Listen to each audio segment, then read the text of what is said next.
when he led college football in completion percentage and he threw almost 40 touchdowns for over 4,000 yards. How tall was he? Because they make it seem like he shrunk all of a sudden, RC. Oh, how lively was his arm? Because all I know is somebody did that. Somebody threw for over 4,000 yards, somebody threw for almost 40 touchdowns, and somebody led college football in completion percentage. Now, I'm trying to figure out, what I try to figure out all the time, Mel, is how a guy that hadn't played football in almost 5 months. Shannon Sharpe has publicly defended Shedeur Sanders and criticized those questioning him. Sanders has earned higher recognition and some fans are responding negatively. Although there's debate about whether he belongs on a second team list, Sharpe maintains that Sanders' career is clearly ascending. Reactions on social media are mixed. Some users are angry, others are surprised, and a few say they anticipated this result. The conversation remains active. When reports confirmed that Shedeur Sanders had been elevated from second team to near top tier status, Shannon Sharpe issued an emphatic response. He delivered a detailed rebuttal to critics, underscoring why Sanders deserved the promotion and directly challenging those who doubted the decision. I don't think that he was underprepared during these meetings. I don't believe any of these stories that he showed up arrogant and that he was bombing his interviews. I mean, you watch the film, he's on time, he's on point. You watch his interviews, he answers like a 10-year NFL veteran. Like, he's clearly dominating OTAs. It's every single day there's a new report of how well he's doing for the Browns in OTAs. And I mean, you can say what you want, it's just OTAs. Okay, if that's your new narrative, then he's doing exactly what he needs to be doing. He's on point, he's on time, he's getting the respect of his teammates, and he's making plays. So we're gonna see years down the line, something's gonna come out that I don't know what exactly it was, but something will come out. Critics have been waiting for an opportunity to dismiss Sanders. They labeled him overrated, accused him of benefiting from nepotism, and claimed his profile came only from his last name and polished image. Within their own echo chamber, they cited every game in which he fell short of huge passing numbers as validation of their doubts. Since Sanders has begun receiving formal recognition, criticism has escalated. A wave of self-appointed analysts is dissecting his throwing mechanics and team role, and many online commentators now argue that his promotion reflects deeper problems within the sport. Shannon Sharpe rejected each criticism directed at Shedeur Sanders. During the broadcast, he turned a routine segment into a detailed examination, acting as presenter, interrogator, and fact-checker. Sharpe walked viewers through game film, season statistics, and scouting reports to show why Sanders merited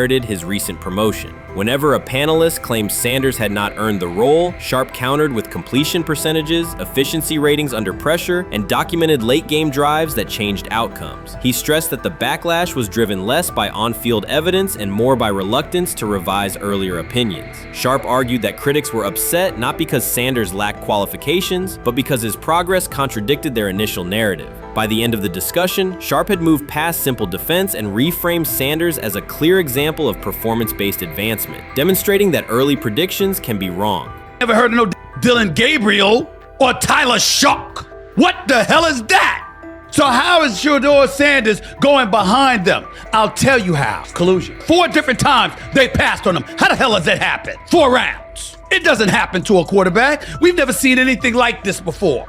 Shedeur Sanders with the watch. Shedeur Sanders with his bravado. Shedeur Sanders with this supposed arrogance or whatever. Shedeur Sanders' advancement did not happen by chance. While detractors questioned his resume online, he continued to prepare, attend every practice, and deliver accurate throws under pressure. The contrast between his output and the complaints directed at him has been stark. Some critics even argued the selection committee was, quote, biased toward performance, as if rewarding strong play were improper. Rumors quickly followed. Certain commentators speculated that a public relations push from the Sanders family must have influenced voters, suggesting everything from coordinated media strategies to alleged favors for coaches. None of these theories addresses the basic point. Sanders earned his promotion through consistent production, poise in the pocket, precise ball placement, and efficient decision-making. Shannon Sharpe highlighted these facts during his response. He noted that Sanders' performance metrics justify the recognition and emphasize that resistance to the move stems more from prior prejudice than from substantive evaluation. For Sharpe, the goal was clear: present the data, challenge unfounded claims, and correct the narrative. The discussion therefore became a broader statement about acknowledging merit and abandoning outdated assumption. Colin Cowherd defend college basketball coaches who have gotten a DUI, come to their defense and say they didn't need to be fired, that they deserve a second chance. But Shedeur Sanders drives 40 miles over the speed limit, gets a one-on-one ticket, and Colin Cowherd comes on his show today and says he's out on Shedeur Sanders. He's seen enough. He can't support him anymore. He can't be in the Shedeur Sanders camp. because of their speeding ticket. Shannon Sharpe addressed commentators who portray constant doubt as expertise. Those who discount strong performances with "we'll see" but declare bust after a single mistake. He noted their belief that progress only counts if an athlete visibly struggles. Sharpe's response was methodical rather than emotional. He presented evidence, cited statistics, and calmly refuted each claim. Following his remarks, several critics began revising or deleting earlier posts, recasting themselves as longtime supporters of Shedeur Sanders despite having questioned him for months. Sharpe insists on accountability, naming specific individuals and dates while requesting public acknowledgement of prior errors. He argues that analysts cannot spend months undermining a player's potential and then quietly adopt a supportive stance once the athlete succeeds. These are serious, big-time, top-of-the-line playmakers that they have. If you can go 45-42 in the fourth quarter because your quarterback set the school record with 510 yards passing. He was flawless. Shedeur is big time. I didn't know for sure, will it translate to the next level of competition? Yes, it might translate to the next level of competition as he can play. Critics who once claimed Shedeur Sanders was unprepared now hesitate to acknowledge their mistake. They resist retracting earlier comments and struggle to accept that an athlete can succeed without their approval. Sanders continues to share practice clips and game highlights without engaging the debate, while Shannon Sharpe documents every dismissive remark, ready to revisit them on national television. The disapproval did not slow Sanders. It underscored his progress and exposed the gap between perception and performance. As a result, the conversation has shifted. Analysts who doubted him now describe him as undervalued and publish detailed evaluations of his mechanics and game management, suggesting long-standing familiarity with his career. In a matter of weeks, critics have recast themselves as advocates, demonstrating how quickly opinion can change when consistent results leave little room for doubt. Shannon Sharpe signaled that his commentary is not over. He considers Sanders' advancement a positive outcome for every athlete who has been overlooked or criticized for having confidence. Sharpe stressed that analysts do not have the authority to determine who deserves recognition based on personal preference. The reaction to Sanders' promotion, he argued, revealed how quickly opinions can shift once results are undeniable. Sharpe pointed out that many vocal critics became quiet when confronted with objective performance data. This exchange, Sharpe insisted, reached beyond defending a single quarterback. It challenged the practice of dismissing achievements that do not fit familiar narratives. He reminded viewers that success does not require external approval and that consistent talent will surface despite online commentary intended to minimize it. While critics reconsider their positions, Sharpe remains steady, assigning credit to the athlete and allowing the scoreboard to confirm the argument. This is exactly what he says. I'm told the footage of Shedeur Sanders meeting with the Giants is so bad that both the Browns and the Sanders family have threatened legal action if it is published. The New York Giants have released audio from their draft interview with Shedeur Sanders, and the disclosure has drawn intense public reaction. Fans want to know whether Sanders made critical remarks and why the Giants shared material that should have remained confidential. The situation revolves around an open microphone, contentious comments, and the broader implications of the leak. The New York Giants published a brief, edited segment from their interview with Shedeur Sanders and withheld the remaining footage. Observers are debating whether this was a strategic public relations decision or an attempt to discredit him. The team has offered no additional explanation, and many fans view the limited release as inadequate and potentially misleading. They are demanding full transparency and accusing the organization of orchestrating a negative narrative. While criticism of Sanders is vocal, his supporters are responding with equal intensity. There was another team that he sat down with. What do you mean it didn't go well after that? So, he was pissed that they did that to him. They did that to him. He counter-confronted them. The same thing they do to every other quarterback prospect. They did that to him. They slide in a mistake to see if you catch it. Right. And so because you're the quarterback. But he didn't take it as a correction. He took it as like he got pissed off. Yeah, and it's like so here's another one. So another one was, he throws a bad interception, and it was a deep throw early in the game, and he comes back and they go in the meeting, they show the interception. The Giants have released only a brief excerpt of the interview and are refusing to share the rest. Their decision has drawn criticism across TikTok, X, and Facebook, where many see it as a poorly handled public relations move. Fans are calling for the full recording to be published so the situation can be judged in its entirety. The GM is on film that the son, they asked the son last draft, yo, who you think I should pick? His son yo, you need to get the Jaden Daniels, big. This is what his son, it's on tape. You should go Jaden Daniels. He laughing at his son. And all right, cool, get Jaden Daniels. I don't even know how that tape got out. I wouldn't have let this get out. Shedeur Sanders appears unfazed by the situation. Although the Giants suggested he was more hype than substance, their handling of the interview has instead elevated his visibility. Analysts across major sports outlets are now discussing him more than before, keeping his name prominent in the news cycle. New York Giants, where these tapes at? You hear me? Because if Shedeur Sanders was so unprofessional, y'all would have leaked the tapes for the whole world could see, right? Cause understand, it's a lot of he say, she say. But one thing I do know, as a young black man growing up in this world, being straightforward and not sugarcoating anything. The Giants' PR team appears to reject Sanders' family connection outright, a decision many view as unprofessional and lacking nuance. Internal discussions seem to have dismissed quarterbacks with prominent relatives as poor fits for the organization, revealing limited awareness of public perception. The response was swift. A single edited clip ignited widespread debate on social media, with fans asking why essential segments were held back and what the team might be hiding. Critics argue that if the full interview contains nothing damaging, the club should release it in its entirety. Online discussion intensified immediately and continues to gain momentum. What they do during the film and the combine and the meetings is teams will install mistakes intentionally planted in the install, and they want you to catch them. Shedeur didn't, and when a coach called him out, once again, it didn't sit well.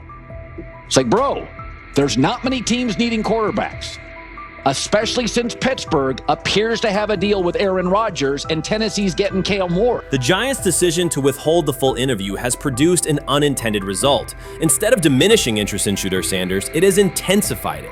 Media outlets and analysts are now examining every on-field rep, press comment, and public appearance as evidence of how he conducts himself under scrutiny. Each throw, adjustment, and answer is tracked and evaluated against league standards, reinforcing the view that he remains composed and professional. Many fans contend that the organization has misrepresented Sanders and suggest the issue may stem from the Giants' view of his father, Deion Sanders. They see the partial release as an attempt to raise doubts about his character by association. That perception has only made his profile more compelling. The discussion has shifted from whether he deserves a high draft position to how effectively he withstands sustained pressure. Sanders is now regarded not just as a talented prospect, but as a symbol of resilience, central to debates about transparency and organizational strategy. Even if the Giants eventually provide more context, the visibility they have created for him is unlikely to fade. The most fun yet the most difficult thing I cover and we cover all year long is not games. It's the NFL draft.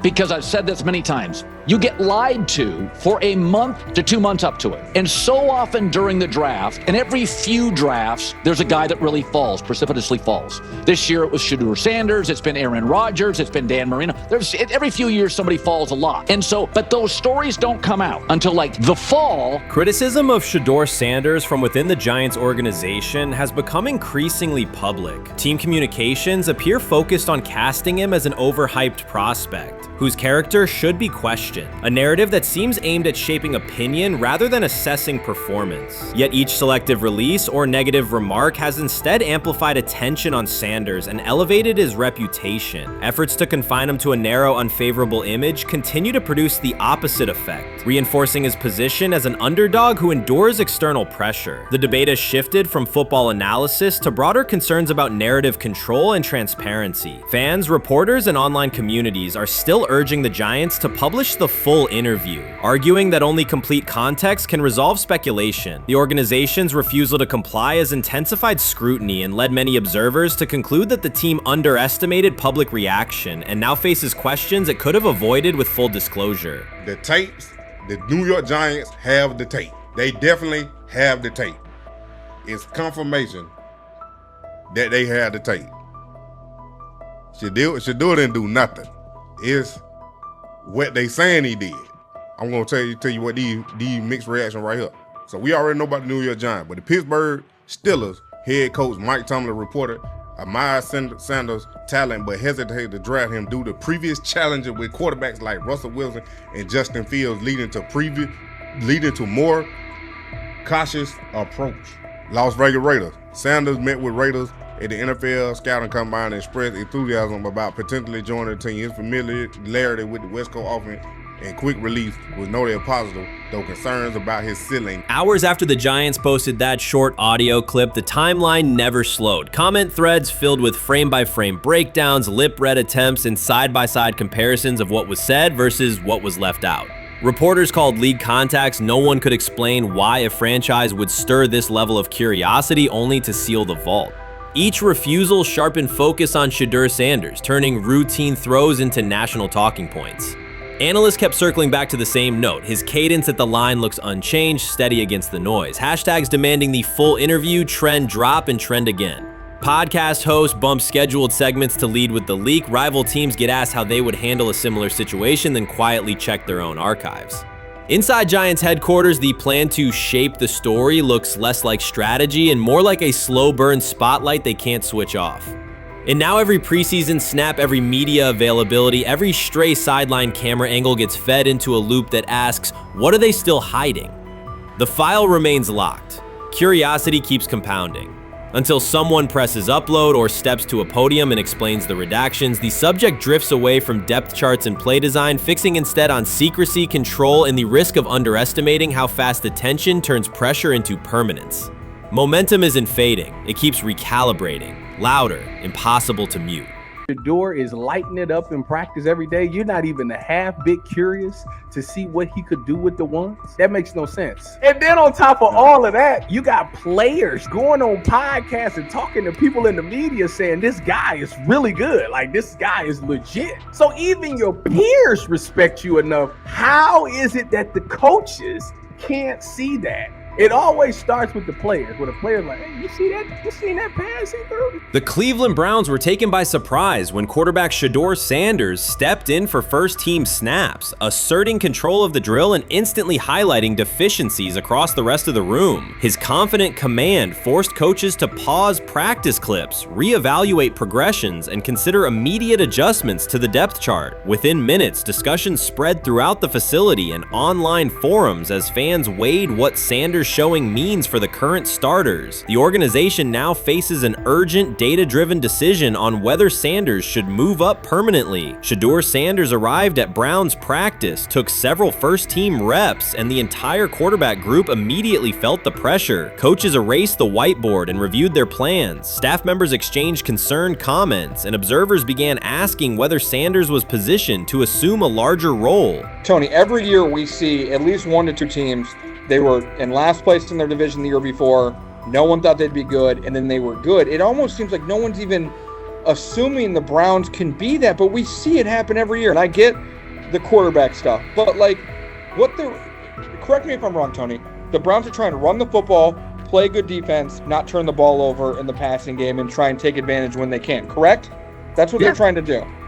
That was the 2020 offense. The Cleveland Browns are still searching for stability at quarterback. Deshaun Watson is yet to deliver consistent starter-level production that justifies his contract, and each game renews doubts about whether he can regain peak form. Behind him, rookie Dorian Thompson-Robinson shows promise but remains inexperienced and unpolished. Coaches are evaluating alternatives each week and may need to adjust the depth chart if progress stalls. The roster around them is built to contend now, so ongoing uncertainty under center is increasingly costly. As we talk about, we do believe in best player available. We do believe in positional value, and we didn't necessarily expect him to be available in the in the 5th round, and so we love adding competition to every position room and adding him to compete with the guys that are already in there. We felt like that was the appropriate thing to do. The Browns quarterback group is unsettled. Deshaun Watson has yet to provide the reliable, high-level play his contract demands, while rookie Dorian Thompson-Robinson remains promising but unpolished. Depth behind them consists mostly of veterans whose experience lies more in holding clipboards than leading offenses. The coaching staff needs an immediate answer, not a 3-year development project. Shedeur Sanders enters as that potential solution. At Colorado, he passed for more than 3,200 yards despite working behind one of college football's poorest offensive lines, consistently demonstrating poise, quick processing, and accurate ball placement under heavy pressure. Film shows steady reads and disciplined footwork, traits that offset concerns that his profile is built on family name or media attention. Cleveland viewed the signing as a low-risk, high-reward move. Early in camp, Sanders received a handful of first-team snaps intended merely as an evaluation. Those plays quickly changed practice tempo. The ball came out on time, receivers hit their landmarks, and the defense struggled to adjust. Coaches immediately expanded the review using phrases such as evaluate every option, an indication that the depth chart was no longer fixed. Watson sensed the scrutiny. Thompson Robinson increased his urgency. Within minutes, competition in the quarterback room intensified. Sanders repeated that performance in subsequent sessions. His footwork remained clean, progression sharp, and throws firm and precise. Each strong rep forced staff to reassess the plan to keep him buried on the developmental track. The broader context magnifies the pressure. Cleveland's roster is built to contend now. Fans are weary of quarterback turnover, and the front office cannot afford another costly misstep under center. Around the league, rookie passers rarely wait multiple seasons anymore. Joe Burrow, Justin Herbert, CJ Stroud, and even late pick Brock Purdy established that precedent. If Watson opens the regular season and struggles, public calls for Sanders will grow, especially if the rookie flashes in preseason. Alternatively, another team could attempt to acquire him if Cleveland hesitates to elevate his role. Each scenario underscores the same reality. Sanders' emergence has turned a routine camp evaluation into a critical decision point for the franchise.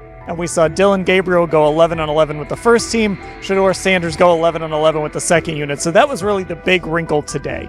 Yes, and of course, it was the first time that we have seen Shedeur Sanders get any of those coveted 11-on-11 reps. Of course, again, it wasn't with the first team offense or against the first team defense, but it's progress. And that means that he's going in the right direction, that the arrow is pointing up. He's coming up the learning curve. So that's good for him.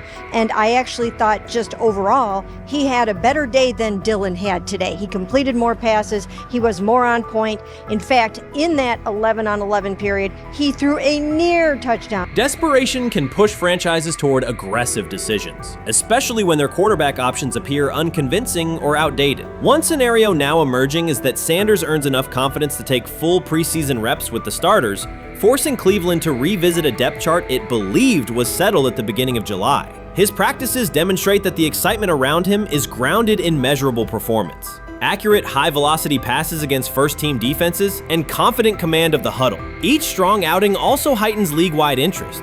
Rival scouts adjust evaluations, and general managers revisit their notes, aware that a viable young quarterback may soon become available. Inside the facility, the personnel staff must balance short-term results with long-term roster planning, knowing that an early move could reshape salary cap allocations and locker room dynamics. The pressure on Watson and Thompson Robinson escalates accordingly. Both must produce visible progress to maintain their current roles. Cleveland's recent history shows how quickly promising quarterback situations can devolve into controversy. The franchise has turned potential breakthroughs into organizational turmoil before, so observers remain cautious about how this competition will unfold. How you feeling? I'm getting there. You see what I got on, right? That's why I was asking how you help for it. Yeah, I'm getting there. See? Brian, what they had to? I had blood clots. Okay. And they amputated, you know. But I work with it. Man. Yeah, I'm amputated. So I get that worked on a couple times a day. Keep the blood circulating, blood flowing, but it's a new normal. And the best thing about here, we have a whole medical team on the second floor. Right. We have a whole medical floor, which is great. Deion Sanders is shaken, this time not by a hit on the field. In a sudden turn, Ryan Clark has uncovered a serious plot affecting Shedeur Sanders' NFL draft status, and the disclosure is reverberating across the sports community. What once looked like a simple scheduling delay may actually be a calculated effort to undermine Deion's son. The facts suggest intentional sabotage, a breach of trust, and repercussions that could be far-reaching. This is no routine football headline. It is personal, and Coach Prime did not see it coming. The sports world loves to celebrate underdogs, yet it often takes even greater pleasure in tearing down rising stars. Deion Sanders is witnessing that cycle now, not from the sidelines as Coach Prime, but as a father. The lights in Boulder remain bright, the cameras keep rolling, and Sanders still wears his gold watches, sunglasses, and natural swagger. Still, behind that familiar smile is a man carrying deep pain as criticism aimed at his son mounts daily. How much of that is opening press conference saying, okay, we are family, saying that he was sent to do certain things? Do you feel like people got attached to that, or it just was the fact that prime time is at Jackson State? It's prime time. If my son plays cornerback, I want him to be around, in my opinion, the best cornerback ever to touch the field. That's right. If my son played DN, I'd have to talk to you and tell me who's coaching the DNs. That's but right. I was sending my son to That play greatness. for Prime. His pain does not come from critics or losses, but from watching his son, Shedeur Sanders, get pulled into a system where politics outweigh performance. By every metric, arm strength, accuracy, field vision, Shedeur belonged in the top 3 of any NFL mock draft. Defensive coordinators who tried to unsettle him know he never flinches. He owns the unteachable leadership trait that turns strong prospects into franchise cornerstones. Then the narrative shifted. Draft boards that once placed him 2nd or 3rd slid him to 5th, then 12th, and eventually out of the 1st round on some lists. Analysts grew cautious, executives became vague. The statistics stayed strong, and the game film still proved his ability, yet the buzz evaporated. The abrupt silence felt deliberate and wrong. Former NFL safety and respected analyst Ryan Clark then delivered an unfiltered disclosure, not on a scheduled TV segment, but in an unscripted comment. He stated plainly that influential figures inside the league were not overlooking Shedeur Sanders. They were actively holding him back. The motive, Clark said, was political, and the real target was Deion Sanders, Hall of Famer, architect of Jackson State's resurgence, and the coach who turned a 1-11 Colorado program into a national headline. Deion's refusal to conform, wearing sunglasses indoors, dancing with players, speaking candidly, challenged an establishment that favors predictable images and rehearsed statements. According to Clark, that resistance to tradition was not forgotten. When Shedeur displayed the same mix of talent and confidence, concern spread through front offices and media circles. Questions about leadership style and attitude surfaced. Coded language for discomfort with a quarterback who mirrors his outspoken father. Clark's point was clear. The issue is not Shedeur's performance. If he had posted identical numbers at Ohio State or Alabama, endorsements and media specials would follow. Instead, interest cooled, because the Sanders family embodies a self-made identity the league cannot easily manage. Their visible pride and independent brand challenge a system that prizes control. And that threat, not football ability, is what Clark believes is suppressing Shedeur's draft stock. The rumors have ended. The decision is public. Cleveland Browns owner Jimmy Haslam has informed every level of the organization that unless an unforeseen injury intervenes, Shedeur Sanders will start at quarterback in week 1. The announcement is not an informal suggestion or a quiet push in the background. It is a direct order. Multiple independent reports, amplified most visibly by Colin Cowherd, confirm that Haslam delivered the directive himself. From the owner's viewpoint, the logic is simple. No one else on the roster offers the same combination of talent, leadership, and long-term upside. Joe Flacco is approaching the twilight of his career. Kenny Pickett has shown flashes but remains inconsistent. Dylan Gabriel, taken in the 3rd round, is a developmental project. By contrast, Haslam believes Sanders can alter the franchise's trajectory immediately, and he refuses to allow internal hesitation to stall that possibility. The standoff traces back to April. General manager Andrew Berry and head coach Kevin Stefanski entered the draft wanting a low-profile prospect who would fit quietly into the existing depth chart. They prioritized scheme familiarity, modest public attention,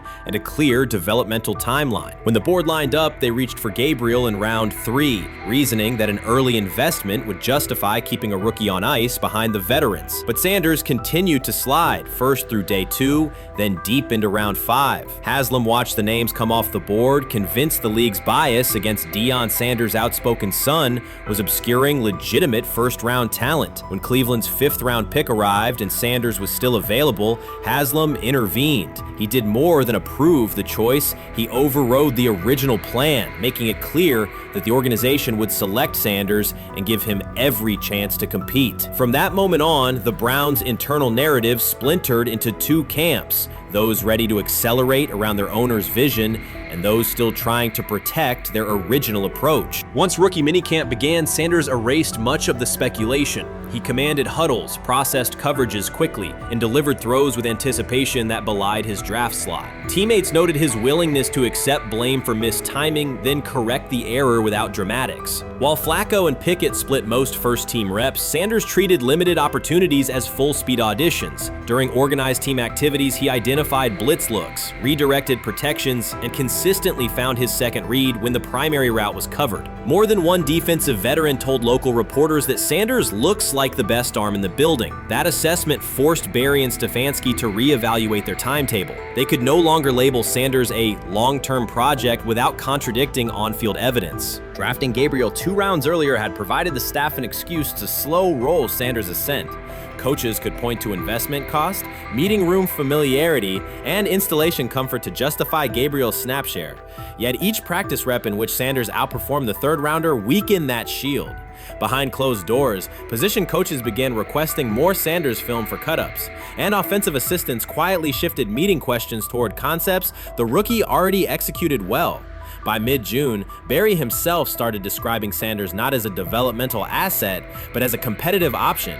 Those subtle linguistic changes signal the front office's recognition that the narrative had moved beyond their control. Haslam's history with quarterbacks is well documented. His pushes for Johnny Manziel, Baker Mayfield, and Deshaun Watson were high-visibility swings, each driven in part by a desire to generate excitement as well as wins. Critics highlight those choices to question his evaluation track record, yet Haslam perceives Sanders differently. Where Manziel carried off-field concerns, Sanders brings a reputation for professionalism. Where Mayfield's leadership style divided veterans, Sanders' approach has united receivers and linemen. Where Watson's trade involved unprecedented controversy, Sanders arrived at minimal draft cost. Haslam sees a rare chance to capture star potential without mortgaging the future, and he is unwilling to cede that upside to cautious pacing. Cleveland's supporters, weary of revolving door quarterbacks, have rallied around Sanders with unexpected speed. Sales of customized Sanders number 2 jerseys surged within days of rookie minicamp. Training camp ticket requests spiked once local media circulated videos of Sanders making NFL-caliber anticipation throws during 7-on-7 periods. The mood in Northeast Ohio has changed from tentative hope to active belief. Longtime season ticket holders who once shrugged at preseason storylines now debate Sanders' footwork at neighborhood barbecues. Social media engagement for Brown's content has climbed, driven by highlight compilations of the rookie threading seam passes between linebackers and safeties. All of this places Kevin Stefanski in a fragile position. If he opens week 1 with a veteran starter and the offense sputters, criticism will be swift. Each stalled drive will be interpreted as evidence that he ignored the owner's edict and the fan base's intuition. Conversely, if he names Sanders the starter solely under pressure, any early struggles could be framed as proof that Sanders was rushed, further exposing Stefanski to blame. The only sustainable solution is conviction. Either stand behind a veteran with clear strategic reasoning or embrace Sanders fully and structure the offense around his strengths. Splitting the difference, rotating series, delaying first-team reps, or using vague competition language will satisfy no one and likely jeopardize locker room clarity. Sanders' personal approach has reinforced Haslam's confidence. Instead of taking post-draft downtime,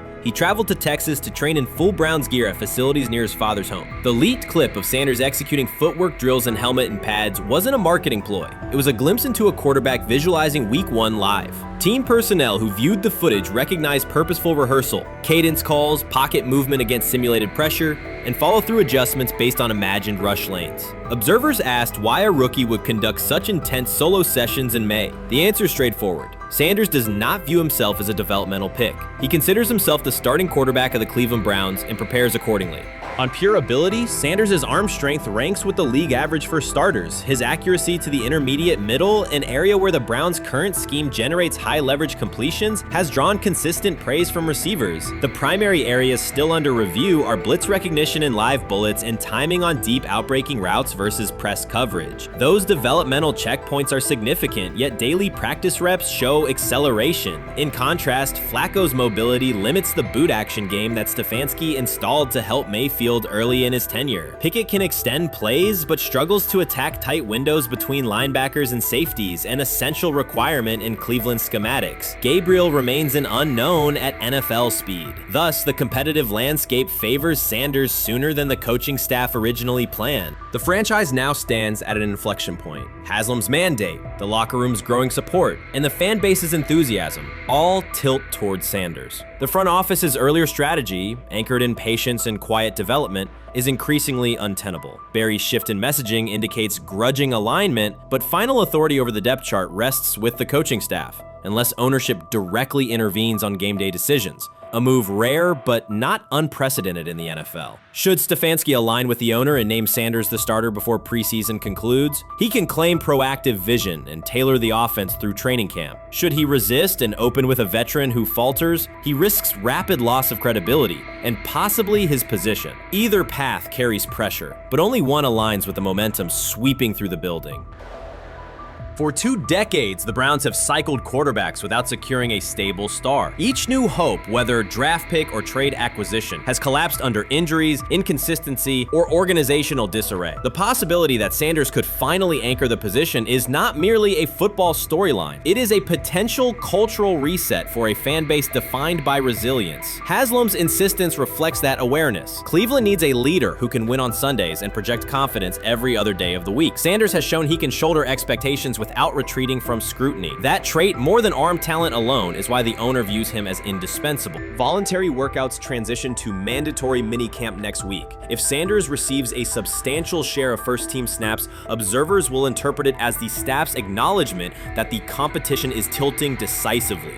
A public declaration may not follow immediately, but every rep allocation is a signal. If, however, the staff continues funneling most top unit snaps to Flacco or Pickett, tension will escalate. Local media will question the evaluation process. National analysts will debate the merits of letting a rookie learn through live action versus controlled practice. Inside the facility, players will recognize any disconnect between performance and opportunity, and unity could fray. The Browns have reached a decisive moment. Shedeur Sanders has demonstrated the skill, poise, and work ethic to justify starting in week 1. Jimmy Haslam has publicly positioned him as the future, and by implication the present of the franchise. Kevin Stefanski and Andrew Berry must either endorse that vision or brace for the consequences of delaying it. For Cleveland fans, the significance is clear. A legitimate chance to exit the cycle of quarterback uncertainty and rally behind a signal caller capable of commanding the field and galvanizing the city. Whether that opportunity is seized promptly or postponed will define the Browns' 2025 season and likely the tenure of the decision makers involved. While much of the NFL community attended the ESPYs in Los Angeles, Shedeur Sanders spent the day in Cleveland with families recovering from a residential explosion. He did not seek cameras or a red carpet appearance. He chose to be present in a neighborhood working through loss. Weeks earlier, an explosion at the Rainbow Terrace Apartments in the Garden Valley neighborhood displaced more than 100 residents. Local officials reported that 42 families were left without housing. A father suffered burns over most of his body and remained in a coma. His 2 young children were hospitalized in critical condition. The damage extended beyond structures. Families lost possessions, stability, and routine. Cleveland City Council member Richard A. Starr described the moment as a family fighting for its future. Outside of local reporting, national attention was limited. Sanders decided to go to the site, meet residents, and help organize a day focused on relief and connection. The decision drew questions almost immediately. Some asked why he was not at the ESPYs, others questioned his motives. Sanders did not respond with counter-arguments. He explained simply that he felt an obligation to be present and that he would act on that conviction. This was not a team-scheduled appearance. He promoted the gathering himself, arrived without ceremony, and spent the day with residents. His approach emphasized listening, participation, and time. The event, which he called the Garden Valley Fun Fest, brought a large turnout over several hours. The purpose was straightforward: create space for families to reconnect and for children to play, even as recovery work continued. Sanders threw passes with kids on the blacktop, joined in games, and spoke with parents and grandparents about what they were facing next. He moved through the apartment complex and common areas with minimal staff support. Browns defensive lineman Michael Hall Jr. attended and interacted with residents as well. There were no speeches or staged moments. The focus remained on residents and their needs. Questions about visibility persisted as photos and short clips circulated online. Some criticism framed the visit as a substitute for a higher profile appearance in Los Angeles. Sanders kept to the same message. The priority was to support a neighborhood coping with displacement and uncertainty. He did not present the choice as a protest of any event. He presented it as the correct use of his day. When local media asked about his intent, Sanders said his goal was to provide families with a day of enjoyment and a reminder of community. He added that financial support can help, but that showing up in person also matters. Standing with people, listening to them directly, and offering time. The statement matched the structure of the day. He stayed on site, remained accessible, and left the focus on residents rather than on himself. The timeline mattered to him as training camp approached. Sanders did not connect the visit to his role on the depth chart or his draft position. He kept references to football confined to preparation, learning the playbook, protections, cadence, and timing, seeking guidance from veterans, including Joe Flacco, and staying ready for opportunities when they come. He has repeated that he has time to grow and intends to use it to learn the system and earn trust. The visit did not alter those priorities. He returned to his regular schedule the next day. Since arriving in Cleveland, Sanders has treated community work as part of his responsibilities. Before his jersey went on sale, he visited schools, including John Marshall High School, speaking with students about goals, accountability, and effort. He set public objectives confidently, such as long-term aspirations for the franchise, but paired them with routine work in the building, meetings install, film, and on-field reps. The day at Rainbow Terrace fit that pattern. Identify a need, show up, contribute, and avoid unnecessary attention. For residents, the FunFest provided a brief reprieve from ongoing challenges: housing transitions, school logistics, medical appointments, and the paperwork that follows an emergency. For teammates and staff who observed, it was an example of a rookie investing time locally without seeking a headline. For Sanders, it reinforced how he plans to operate in Cleveland: be consistent, be present, and let actions speak. The setting at Rainbow Terrace underscored the scale of recovery ahead.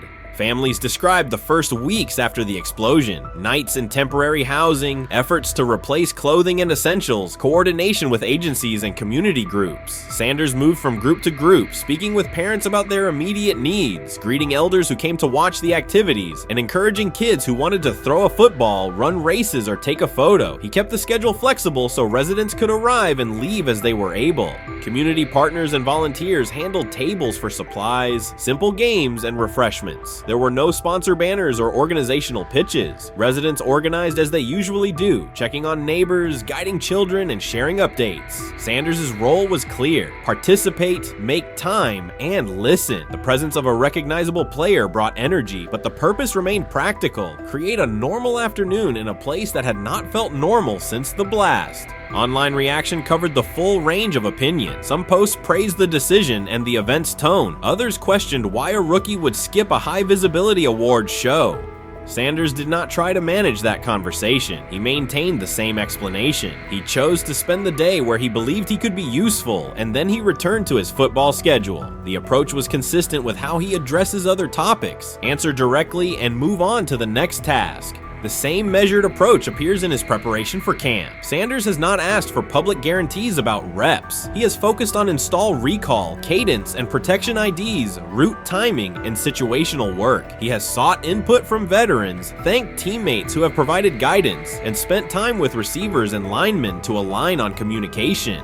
Coaches have emphasized that the quarterback competition is a process, and Sanders has accepted that framework. His emphasis remains on readiness. None of this overshadows the experience and resumes of other players on the roster. It does provide a clearer picture of how Sanders operates as a professional. He separates off-field actions from promotional efforts. He keeps football preparation focused on what he can control. He communicates with teammates across position groups so that timing and expectations are shared. He does not try to steer attention in his favor. He tries to make steady progress. The day in Garden Valley was one example. He arrived without a speech, stayed for hours, and left without an announcement. He did not ask for recognition. He offered time. Residents responded in kind. Kids lined up for catches and races. Parents and grandparents asked about camp and wished him well, and neighbors coordinated rides and schedules around the event. The atmosphere felt like a neighborhood gathering, not a media production. Local leaders who were present or who spoke later emphasized that recovery will take months. Families will continue to navigate housing, healthcare, and daily logistics. Events like the FunFest do not resolve those issues, but they help sustain community connections and morale. Sanders' contribution was to create a space for that to happen and to treat the day with the same seriousness he applies to practice: plan, execute, and keep the focus where it belongs. As the preseason approaches, Sanders will continue to compete for opportunities on the field. He has said he will be prepared when called upon, and that he understands the importance of mastering details before focusing focusing on outcomes. The organization will make decisions based on evaluation, and he will accept the results while continuing to improve.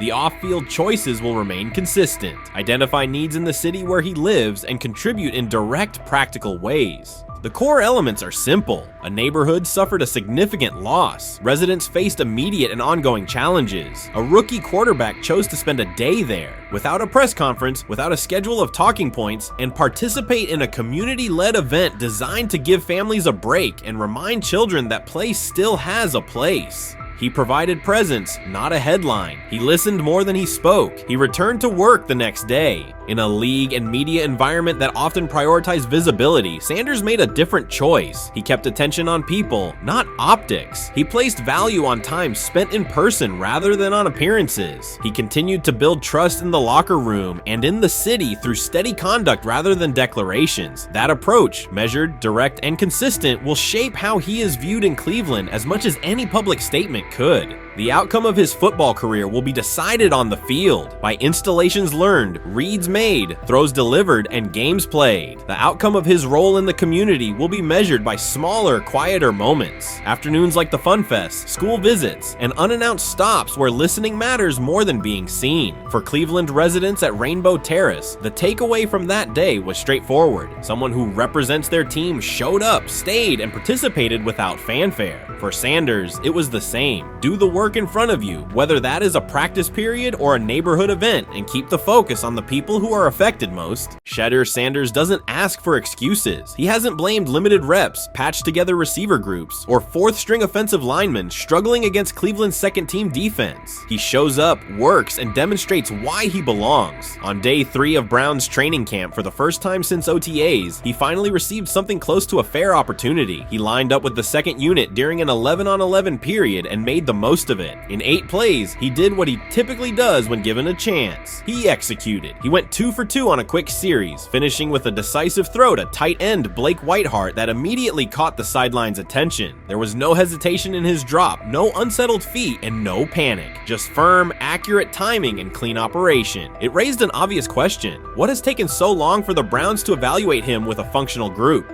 The story isn't only about one throw, it's about the delay before it. Sanders has been the guy for most of his football life, commanding high school programs, starring in the Southwestern Athletic Conference at Jackson State, then operating under national attention at Colorado. For the first time, he's been told to wait. He has treated that reality as part of the job rather than a setback. He has prepared like a professional since the moment he arrived, and on the 3rd day of camp in heavy heat, he let the football represent his case. While coverage focused on the veteran presence of Kenny Pickett and Joe Flacco, Sanders made an impression with minimal volume. The difference with the second team was immediate. Protection held up, routes were on schedule, and progressions unfolded as designed. Within that structure, he looked like the quarterback who led efficient offenses at Jackson State and Colorado. Calm in the pocket, decisive in his reads, and accurate to tight windows. This was not simply a good practice period, it was a clear statement. He was not just operating the script, he was directing it. The timing was sharp, the reads were clean, and the seam throw to Whiteheart was a high-level anticipation throw, professional in placement and pace. The narrative around Sanders should reflect that when he is placed in a workable situation, his strengths are visible. Early work with 4th unit personnel included protection issues and unreliable spacing. With the 2nd unit, those variables stabilized, and his work looked consistent with his resume. The performance supported a straightforward conclusion. The evaluation should move forward with higher quality reps. Sanders has been explicit about his approach. He does not request special treatment. He intends to be prepared so that when an opportunity appears, he can step in without a drop-off. He has said he wants to be ready for anything and not offer explanations after the fact. That mindset fits what teammates and coaches have observed. A quarterback focused on the assignment, not the conversation around it. The conditions were demanding: relentless sun, heavy humidity, and a practice tempo that stressed decision-making. Many players fatigued as the session wore on. Sanders did not show signs of rushing reads or forcing the ball. He managed the pocket, reset his base when necessary, and continued to deliver on time. The path he has taken, HBCU starter in the SWAC, then Power 5 starter under constant attention, has prepared him for compressed evaluation windows. He has been under scrutiny for years. The heat did not change his process. He moved defenders with his eyes, anticipated breaks, and stepped into throws with balance. The crowd was not chanting his name, and there were no ovations. That was irrelevant to the task. He is focused on the locker room and the staff, and he is building credibility the same way he did at previous stops, by being reliable when the ball is snapped. Quarterbacks coach Bill Musgrave has emphasized ignoring external noise and keeping attention on install, footwork, and timing. Sanders is familiar with the dynamic. He has been followed by cameras and commentary since his early teens. He has experience living with attention and still adhering to routine. Under heat, with a narrow set of snaps and multiple decision points, he stayed composed and effective. 2 speeding citations, 91 miles per hour in Brunswick and 101 miles per hour in Strongsville, became national items. General Manager Andrew Berry characterized the decisions as not smart and stressed that it's not only about driving fast, but about the safety of others. Sanders accepted responsibility, stated that he learned from the incidents, and said he would follow the rules. The attention to those citations did not alter his daily schedule or his practice preparation. He arrived early, stayed engaged, and kept the discussion centered on work.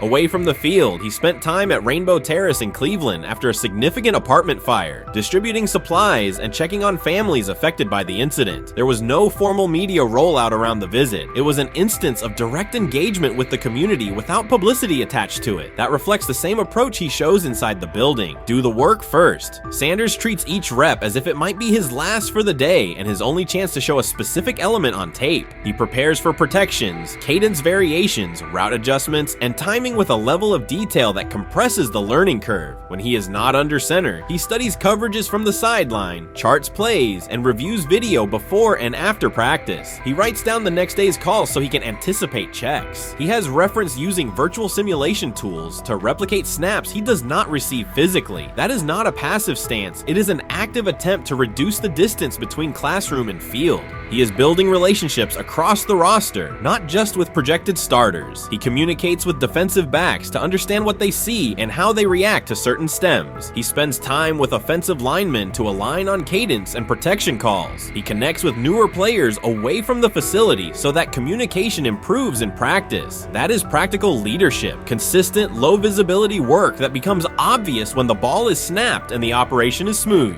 3 days into camp, a central question remains. Why hasn't he taken a first-team rep? Flacco has seen work. Pickett has seen work. Dillon Gabriel has been cycled in. Sanders has remained behind all 3 on the depth chart while producing efficient periods when provided stable support. Head coach Kevin Stefanski has not publicly detailed the plan for distributing first-team snaps among the quarterbacks. When asked, Sanders answered that it is not his place to comment on rotation decisions. That response aligns with his day-to-day conduct, respectful, professional, and centered on the next assignment. The staff is managing a room with a Super Bowl MVP, a former first-round pick, multiple rookies, and a new set of combinations on the offensive line. That creates a set of decisions about exposure, pacing, and evaluation windows. Within that context, Sanders has presented a clear case for additional evaluation. He has shown he can execute the offense as designed when the variables are standard. Musgrave has a long-standing connection with the Sanders family through his time as a teammate of Deion Sanders in San Francisco. That familiarity supports direct communication. It does not guarantee anything about the depth chart, but it does help streamline teaching, feedback, and expectation setting. Inside the defensive back room, veterans such as Denzel Ward have provided perspective on timing, leverage, and eye discipline that Sanders has incorporated into his preparation. He is operating without the immediate family structure that defined his college environment. Away from his brother Shiloh and his father Deion, he is managing his own housing, nutrition, recovery schedule, and all the smaller tasks that accompany an NFL routine. Those adjustments matter because they influence consistency across a long camp. He has treated those responsibilities as part of the job rather than distractions, which is reflected in a steady daily approach. What he showed on day 3 with the second unit was not a surprise to those who have tracked his prior work. It was a continuation of a profile, efficient sequencing, clear timing, and consistent ball placement when protections and routes hold up.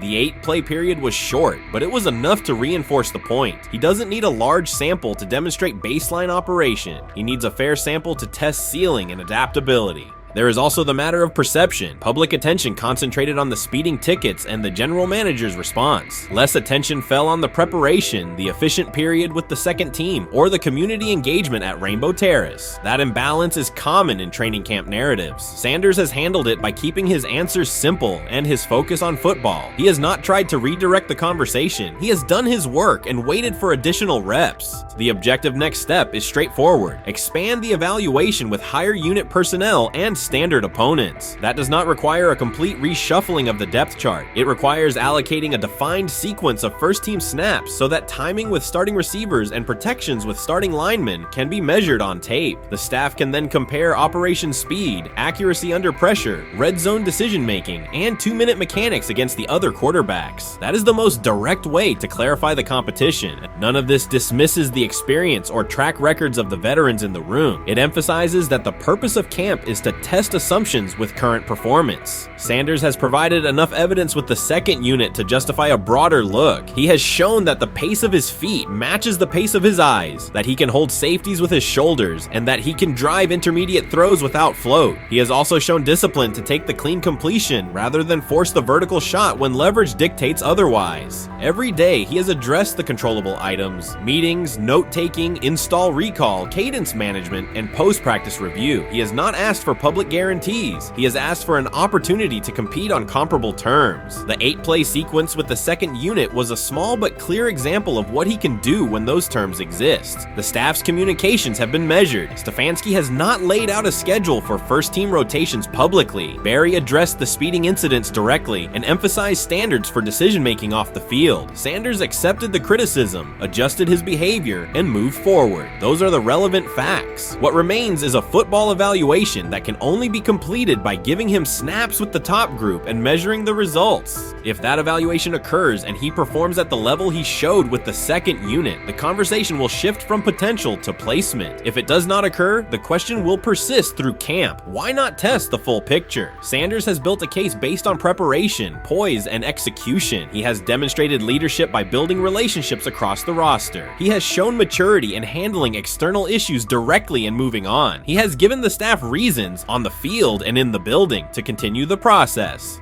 3 days into camp, he has answered everything within his control. He has shown growth, discipline, and consistent operation. He turned early fourth-team disarray into learning, then executed cleanly when moved to the second unit. He kept the discussion on football when outside topics threatened to dominate. He has not tried to win a press conference. He has tried to win every rep. If he continues to stack days like this, the next step is logical. Evaluate him with the starters, document the results, and let the tape determine the depth chart. Until then, he will continue to prepare, continue to compete, and continue to present the same message through his play. The 2025 NFL Draft was expected to be Shedeur Sanders' moment. Many projected him as a top 10 talent and a headline quarterback in one of the most discussed college football storylines in years. Instead of walking across the stage on the first night, he waited through 3 days without a call. There was no celebration, only silence. When the phone finally rang at pick no. 144 in the 5th round, it was the Cleveland Browns. With that selection, the financial outlook changed dramatically. The Sanders family believes this was not a typical draft slide, but the result of coordinated action. They are pursuing a $100 million lawsuit alleging collusion across parts of the league.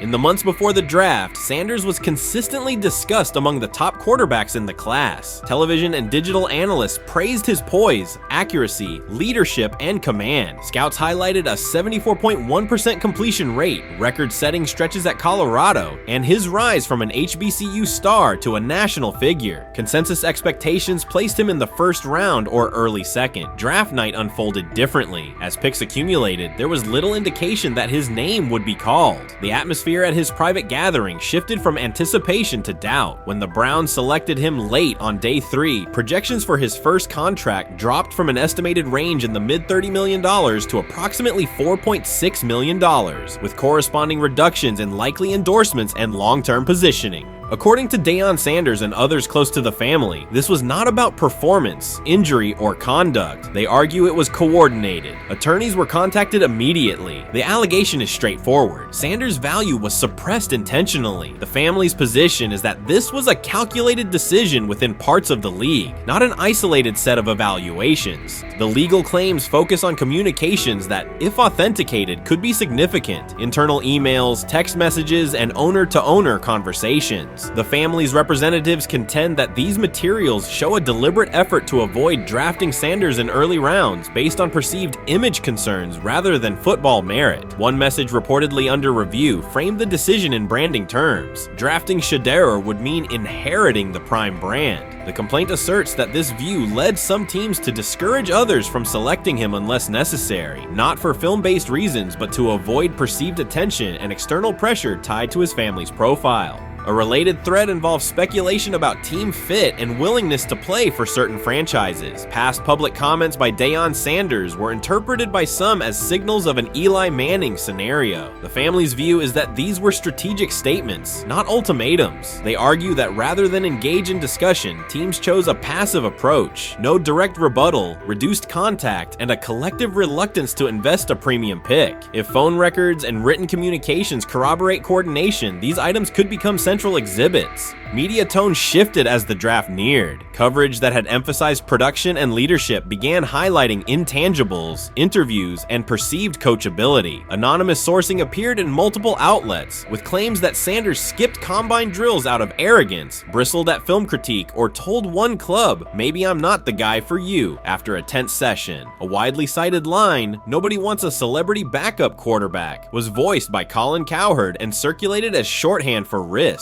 The Sanders legal position is that these narratives did not arise organically, but reflected a coordinated leak pattern that undermined his market value. The family's contention is that this was primarily about control and compliance rather than football ability. They point out that Sanders did not fail a drug test, was not suspended, and did not produce poor athletic testing. His college resume included elite stretches and significant program elevation at 2 stops. The legal claim asserts that the league's power structure resisted a high-profile player aligned with a high-profile parent coach and an independent media presence. The allegation is that teams sought to avoid the perceived complexity that would come with selecting him early. The financial impact is a core component of the damages claim. Had Sanders been selected late first or early second round, projected 4-year compensation would likely have fallen between $30 to $35 million, with immediate access to higher tier endorsement opportunities and the brand leverage that accompanies a franchise quarterback designation. As a 5th round pick, the initial contract value is a fraction of that total, and associated off-field opportunities are typically narrower. The suit reportedly seeks not only lost salary, but also the broader economic value linked to draft position, sponsorships, licensing, and the visibility that accelerates an early career trajectory.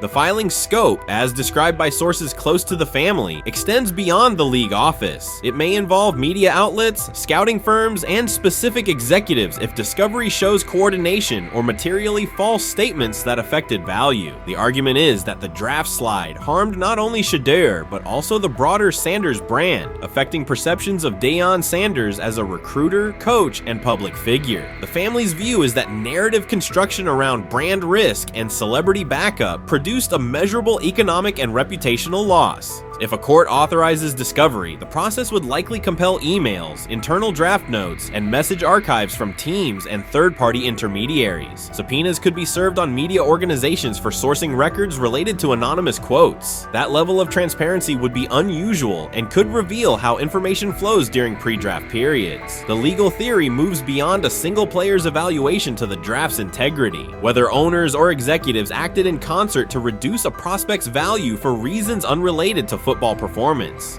The league has not publicly addressed these specific allegations. Background comments from executives characterize the claims as overreach. The family's camp maintains they have documentation sufficient to proceed. The comparison points referenced by observers include Deflategate, Spygate, and the Colin Kaepernick grievance, not because the facts are the same, but because of the potential scope, policies, practices, and the balance of power between the league and individuals challenging its processes. Another dimension of the dispute involves how the NFL perceives Deion Sanders, Coach Prime, and the autonomy he promotes. He built a large media footprint around his programs at Jackson State and Colorado, elevated his players' profiles, and spoke openly about fit and leverage. The family contends that this visibility, combined with statements about preferred destinations, triggered resistance. The complaint frames the response as a preference for compliance and predictability over independent branding and public negotiation. The suit also addresses the pre-draft decisions that critics point to, skipping the Senior Bowl, declining full workouts at the NFL Scouting Combine, and candid interviews about team fits. The family characterizes these as strategic choices commonly made by top prospects, not evidence of entitlement. Their view is that similar decisions by other players did not produce the same narrative because those players fit more comfortably within league expectations. The risk calculus is clear. Bringing a suit of this magnitude invites professional consequences. The family acknowledges that some within the league may react negatively. Their position is that the principle at stake, transparent and fair valuation, warrants the risk. The message they intend to send is that manufactured narratives and coordinated devaluation should face scrutiny, particularly when they affect earnings, opportunity, and reputation. If the case advances, several outcomes are possible. The court could find insufficient evidence of coordination, limiting the scope to individual judgments protected as opinion. It could also find enough to proceed to broader discovery, which would have implications beyond one player, including potential changes to how teams document evaluations and how media handle anonymous sourcing close to the draft. Agents might push for reforms, including clearer guardrails around leaks and standardized prospect communication records. For now, Sanders is working within the Browns structure. He has avoided public escalation beyond confirming focus on preparation and development. The lawsuit is a separate track managed by counsel. This dual approach, professional routine on the field and legal action off it, reflects the family's strategy. They intend to contest the process they believe harmed him while meeting club expectations day to day.